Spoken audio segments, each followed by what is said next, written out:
بسم اللہ الرحمن الرحیم۔ السلام علیکم ورحمۃ اللہ وبرکاتہ۔ آج کی آیت سورۃ البقرہ، آیت نمبر 207۔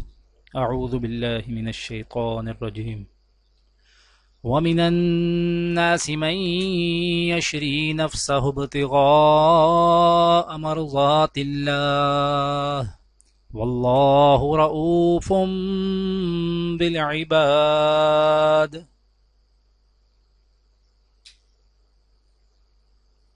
اور یقین کرو وہ بہت برا بچھونا ہے، اور دوسری طرف لوگوں میں وہ شخص بھی ہے جو اللہ کی خوشنودی کی خاطر اپنی جان کا سودا کر لیتا ہے، اور اللہ ایسے بندوں پر بڑا مہربان ہے۔ آج کی دعا۔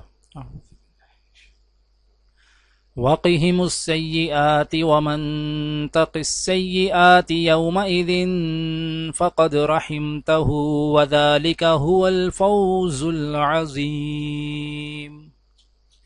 اور بچا دے ان کو برائیوں سے جس کو تو نے قیامت کے دن برائیوں سے بچا دیا، اس پر تو نے بڑا رحم کیا، یہی بڑی کامیابی ہے۔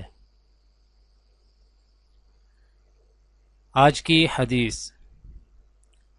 حضرت عبداللہ بن عمر رضی اللہ تعالی عنہ سے روایت ہے کہ رسول اللہ صلی اللہ علیہ وآلہ وسلم نے فرمایا، کسی مسلمان کے لیے جن کے پاس وصیت کے قابل کوئی بھی مال ہو، درست نہیں کہ وہ 2 رات بھی وصیت کو لکھ کر اپنے پاس محفوظ رکھے بغیر گزارے۔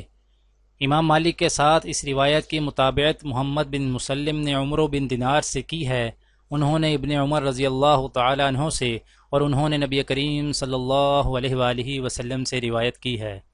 دعا ہے کہ اللہ تعالی دنیا اور آخرت کی تمام بھلائیاں عطا کرے، عمل کی توفیق دے۔ سبحان ربک رب العزت عما یصفون وسلام علی المرسلین والحمد للہ رب العالمین، آمین۔